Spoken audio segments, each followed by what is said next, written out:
महत्त्वाच्या बातम्या. प्रायोजक जगन्नाथ गंगाराम पेडणेकर ज्वेलर्स, एक सुवर्णमय परंपरा.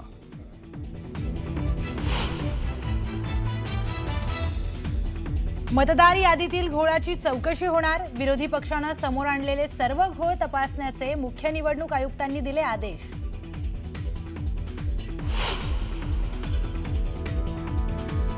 मराठ्यांच्या आरक्षणाच्या मुद्द्यावरून ओबीसी नेत्यांमध्ये उभी फूट. भुजबळ आणि वडेट्टीवारांमध्ये संघर्ष पेटला, तर वडेट्टीवारांच्या बाजूने मैदानात उतरत तायवाडेंचाही भुजबळांवर निशाणा.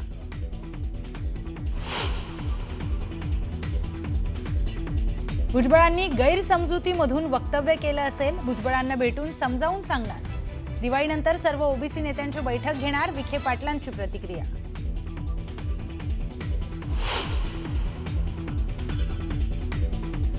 ठाणे महापालिकेत मनसे आणि ठाकरे एकत्र लढणार. ठाण्यामध्ये ठाकरे ठिकऱ्या उडवतील.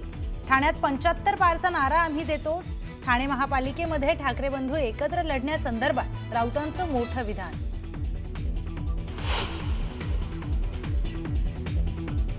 ठाण्याचा विकास चप्पा चप्पा सर्वत्र दिसे फक्त आणि फक्त भाजपा. ठाण्यात भाजपची जोरदार बॅनरबाजी. ठाणे मनपा भाजप स्वबळावर लढणार असल्याची चर्चा.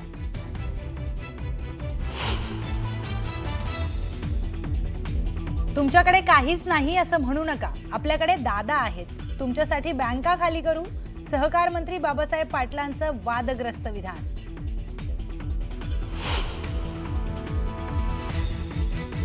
नंदुरबारच्या तळोदा तालुक्यात भीषण अपघात. चांदशैली घाटात पिकअप उलटून 8 जणांचा मृत्यू, तर वाशिममध्ये समृद्धी महामार्गावरील भीषण अपघातामध्ये म्यानमारच्या दोघांचा मृत्यू.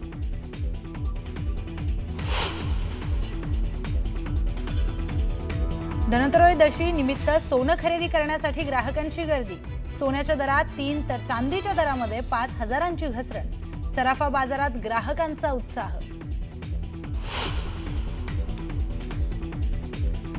अक्कलकोटमध्ये स्वामी समर्थांचं मंदिर 20 तास खुलं राहणार, तर गाणगापूर श्री दत्तात्रय मंदिर 18 तास खुलं ठेवण्याचा निर्णय. दिवाळीतील सुट्ट्यांमुळे मंदिर प्रशासनाचा निर्णय.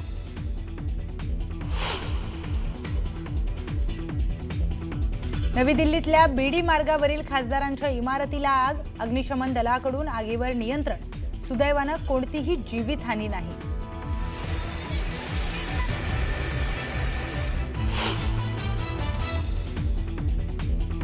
मालाडमध्ये पठाणवाडी परिसरात घरांना लागली आग. अग्निशमन दलाला आग विझवण्यात यश.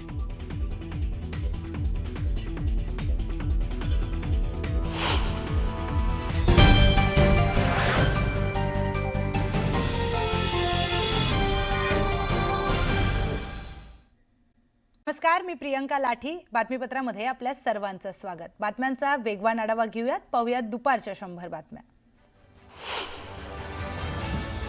विजय वडेट्टीवारांनी भुजबळांसह जरांगे पाटलांवर हल्लाबोल केलाय. भुजबळांना भाजपनं माझ्यावर आरोप करण्यासाठी सोडलाय असा गंभीर आरोप वडेट्टीवारांनी केला. तर हा विषय काढण्याची गरज काय होती? भुजबळांना माझ्या संदर्भात इतका संताप का वाटतो असा थेट सवाल वडेट्टीवारांनी विचारलाय. भुजबळांच्या अंबडच्या सभेत कोयत्याची भाषा झाली, त्यामुळेच मी पुढे गेलो नाही. मला टार्गेट करण्याचं काम सुरू झालंय. तर भुजबळ आणि जरांगे पाटील दोघेही मला टार्गेट करतायत असा गंभीर आरोप विजय वडेट्टीवारांनी केलाय. संजय राऊतांनी शिवसेना, उबाठा आणि मनसेच्या युतीची घोषणा केली आहे. ठाण्यामध्ये मनसे आणि शिवसेना एकत्र लढणार. अबकी बार 75 पारचा नारा आहे आमचा असं राऊत म्हणाले. ठाण्यामध्ये ठाकरे सर्वांच्या ठिकऱ्या उडवतील असंही राऊतांनी म्हटलं. ठाण्याचा विकास चप्पा चप्पा सर्वत्र दिसे फक्त आणि फक्त भाजपा अशा आशयाचे बॅनर ठाण्यामध्ये लावण्यात आले. त्यामुळे ठाणे मनपा भाजप स्वबळावर लढणार असल्याची जोरदार चर्चा सुरू झाली आहे. ठाण्यामध्ये गेल्या 2 दिवसांपासून भाजपच्या मॅरेथॉन बैठका देखील पार पडतात. आपल्यापाशी काय नाही असं म्हणू नका, नाहीतर लोक तुमच्या जवळ येणार नाहीत. पूर्ण ताकदीनिशी उभं राहा. तुमच्यासाठी बँका खाली करून टाकू. आपल्या जवळ दादा आहेत असं वक्तव्य सहकार मंत्री बाबासाहेब पाटील यांनी केलंय. नांदेडमध्ये झालेल्या आढावा बैठकीत त्यांनी कार्यकर्त्यांसमोर हे विधान केलं. आगामी काळात होणाऱ्या पालिका निवडणुका स्वतंत्र लढायच्या की एकत्र लढायच्या याचा महायुतीमध्ये संभ्रम असतानाच दुसरीकडे मात्र राष्ट्रवादीकडून मोर्चे बांधणीला सुरुवात झाली आहे। पिंपरी चिंचवडमध्ये सुनील तटकरेंनी माजी नगरसेवकांसोबत बैठक घेतली। रत्नागिरी जिल्ह्यातील दापोलीमध्ये उभाटाचे कार्यकर्ते एकवटलेत। जिल्हाध्यक्ष विक्रांत जाधव यांच्या दौऱ्यानिमित्त कार्यकर्त्यांनी त्यांची भेट घेतली। यावेळी पक्ष बळकटीसाठी एक दिलानं काम करण्याचं आवाहनही त्यांनी केलं।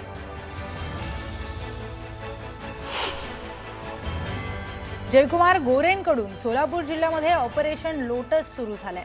सांगोल्याचे माजी आमदार दीपक साळुंखे भाजपच्या वाटेवर आहेत। सोलापूर जिल्ह्यामध्ये भाजपमध्ये लवकरच मोठं इन्कमिंग होणार आहे। महाराष्ट्रात अनेक ठिकाणी महायुतीतील घटक पक्ष स्वबळावरच निवडणूक लढणार असं वक्तव्य शिवसेना शिंदे गटाचे आमदार किशोर पाटील यांनी केलंय। महाराष्ट्रात खूप कमी ठिकाणी महायुती होताना दिसेल, बहुतांश ठिकाणी आपल्याला स्वबळच दिसेल असं किशोर पाटील म्हणाले। जिल्हा परिषद निवडणुकांआधी नगरपालिका निवडणूक होण्याचे संकेत मंत्री गुलाबराव पाटलांनी दिलेत। जिल्हा परिषद सोडतील गुलाबराव पाटील यांचे चिरंजीव प्रताप पाटील यांचा पाळधी गट हा राखीव झालाय। यात त्यांच्या जागी त्यांच्या पत्नी ममता प्रताप पाटील या निवडणूक लढवण्याची चर्चा सुरू झाली आहे। यावरच प्रतिक्रिया देताना मंत्री गुलाबराव पाटील यांनी जिल्हा परिषद निवडणुकांचा अद्याप कुठलाही विचार केलेला नसून पहिले आम्ही नगरपालिका लढू आणि नंतर जिल्हा परिषद निवडणुकींचा विचार करू अशी प्रतिक्रिया दिली आहे। साताऱ्याच्या कराड तालुक्यामध्ये अनेक गावात मतदार यादीमध्ये दुबार नावं असून ती वगळण्यासाठी भाजप पदाधिकाऱ्यांनी मतदार यादीतील दुबार नावाचे पुरावे तहसीलदार कल्पना ढवळे यांना दिलेत। त्याचबरोबर आगामी जिल्हा परिषद, पंचायत समिती आणि नगरपालिका निवडणुकीपूर्वी दुबार नावांवर कारवाईची मागणी केली आहे। राज्य सरकार जोपर्यंत शेतकऱ्यांची कर्जमाफी करत नाही तोपर्यंत पायात चप्पल घालणार नाही असा प्रण शरद पवार गटाच्या जिल्हाध्यक्ष आणि कार्यकर्त्यांनी केलाय। मागील महिन्याभरापासून पवार गटाचे कार्यकर्ते हे अनवाणी फिरतायत। लोणावळ्यामध्ये प्रसिद्ध झालेल्या मतदारांच्या प्रारूप यादीमध्ये मोठा घोळ झालाय। याच्याच विरोधात शरद पवार गटाच्या कार्यकर्त्यांनी आंदोलन करत मतदार यादीची प्रतिकात्मक होळी केली आहे। नांदेड जिल्ह्यातील अर्धापूर तालुक्यातील चेनापूर तांडा येथे 80 जणांना विषबाधा झाली होती। त्याच प्रकरणी आता सर्वांनी ज्या विहिरीतून पाणी प्यायलं होतं त्याचे नमुने तपासणीसाठी प्रयोगशाळेत पाठवण्यात आले। आरोग्य विभागाकडून प्रत्येक घरामध्ये जाऊन तपासणी सुरू आहे।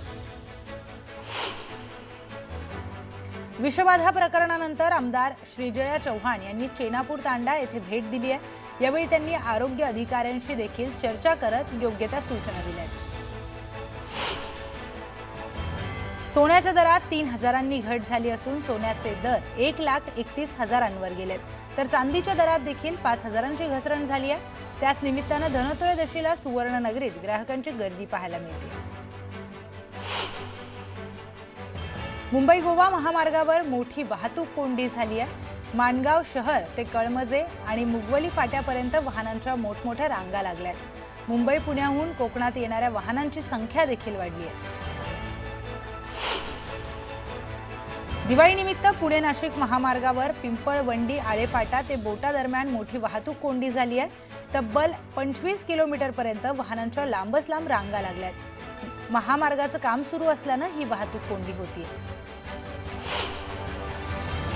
धाराशिव जिल्ह्यातील पवनचक्कीच्या मोबदला मारणाऱ्या 80 शेतकऱ्यांवर पोलिसांनी गुन्हा दाखल केलाय। संतप्त शेतकऱ्यांनी तब्बल 32 तास पवनचक्की कंपनीच्या अधिकाऱ्यांना घेराव घातला होता। या आंदोलनामध्ये सहभागी झालेल्या शेतकऱ्यांवर गुन्हा दाखल करण्यात आलाय। जामनेर तालुक्यातील तोंडापूर परिसरातील केळी उत्पादक शेतकरी आर्थिक संकटात सापडलाय। केळी पिकाला योग्य बाजारभाव न मिळाल्यानं शेतकऱ्यांची केळी शेतातच सडण्याच्या मार्गावर आहे।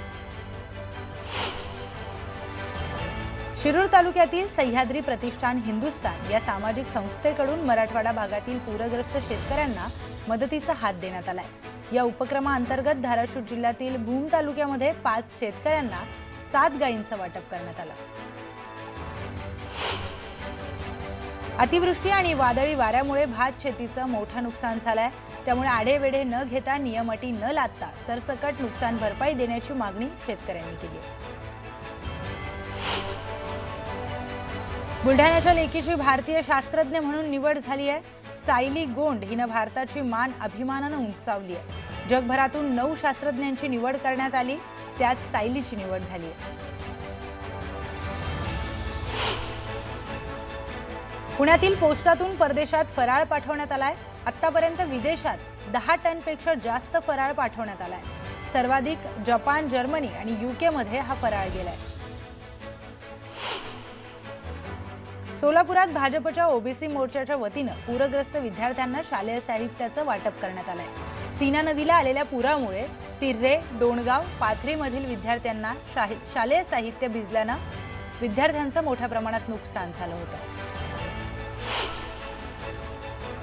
नांदेडच्या अर्धापूर तालुक्यातील चेनापूर तांडा येथे 75 जणांना विषबाधा झाली. विहिरीच्या पाण्यामुळे विषबाधा झाल्याचा अंदाज वर्तवण्यात आलाय. पाण्याचे नमुने घेऊन तपासणीसाठी प्रयोगशाळेत पाठवले जाणार आहेत. नंदुरबार जिल्ह्यातील तापी नदीच्या काठावरील संगमेश्वर महादेव मंदिर परिसरामध्ये महाआरती करण्यात आली. मंदिर परिसरात 11,000 दिव्यांची रोषणाई करण्यात आली आहे. यावेळी मंदिर परिसर दिव्यांच्या प्रकाशाने उजळून गेला. विजयकुमार गावित यांच्या हस्ते आरतीही करण्यात आली. विक्रमगडमध्ये 3,40,00,000 खर्चून बनवलेल्या अरुंद रस्त्यामुळे विद्यार्थ्यांचे हाल होत आहेत. दररोज विद्यार्थ्यांना जवळपास 12 किलोमीटर पायी प्रवास करावा लागतोय. शिक्षणापेक्षा जास्त वेळ प्रवासात जात असल्यानं विद्यार्थ्यांनी नाराजी व्यक्त केली. जिल्हा परिषद आणि पंचायत समिती निवडणुकांसाठी आरक्षण सोडत जाहीर झाली आहे. त्यानंतर सांगलीत जिल्हा परिषद आरक्षणाविरोधात 67 तक्रारी दाखल झाल्यात, तर पंचायत समितीसाठी 7 हरकती प्राप्त झाल्या. मावळमधील बाजारपेठेत कोल्हापूर आणि सांगलीतून आलेल्या मातीच्या पणत्यांनी सर्वांचंच लक्ष वेधलंय. बाजारपेठेत पणत्यांचा झगमगाट दिसू लागलाय. पारंपरिक लाल पणत्यांना आजही पहिली पसंती पाहायला मिळते. दिवाळीच्या सुट्ट्यांनिमित्त होणारी गर्दी लक्षात घेता अक्कलकोटमधील स्वामी समर्थांचं मंदिर 20 तास खुलं राहणार आहे, तर गाणगापूर दत्तात्रय मंदिर हे 18 तास खुलं असणार आहे. सोलापुरात शेतकरी तानाजी पवार यांचं निधन झालं आणि त्यांच्या निधनानंतर त्यांचा पाळीव कुत्रा 9 दिवस स्मशानभूमीमध्ये थांबल्याचं पाहायला मिळालं. मोहोळ तालुक्यातील वडवळ गावामध्ये एका पाळीव कुत्र्याने दाखवलेली निष्ठा सर्वांच्याच मनाला भिडणारी ठरली. नंदुरबार कृषी उत्पन्न बाजार समितीमध्ये लाल ओल्या मिरचीची आवक वाढली आहे, मात्र योग्य भाव मिळत नसल्यानं शेतकरी हवालदिल झालाय. पावसानंतर रोगाचा प्रादुर्भाव झाल्यानं मिरचीचं उत्पन्न घटलंय. दिवाळीनिमित्त आठवडाभर लासलगाव, मनमाडसह नाशिक जिल्ह्यातील बहुतांश बाजार समित्या बंद राहणार आहेत. त्यामुळे तब्बल 8 दिवस कांद्यांसह सर्वच लिलाव ठप्प राहणार आहेत. लिलाव बंद झाल्यानं शेतकऱ्यांची मात्र मोठी गैरसोय होतीये. गोंदिया जिल्ह्यात झालेल्या परतीच्या पावसामुळे तब्बल 2,309 हेक्टरमधील पिकांना फटका बसलाय. त्यामुळे 6,398 शेतकरी बाधित झाले असून त्यांनी 3,50,00,000ची मागणी केली आहे. कोकणात परतीच्या पावसाने पुन्हा एकदा शेती संकटात सापडली आहे. परतीच्या पावसाने कोकणातील शेतकऱ्यांचं कंबरडं मोडलंय, तर महिनोमहिने कष्ट करून पिकवलेलं पीक आता कुजायला लागलंय. त्यामुळे कोकणातील शेतकऱ्यांसाठी कोणी पाऊल का उचलत नाही असा सवाल शेतकऱ्यांनी विचारलाय. पुण्यात राज्यस्तरीय रब्बी हंगाम नियोजन आढावा बैठक कृषी मंत्री दत्तात्रय भरणे यांच्या उपस्थितीमध्ये पार पडली.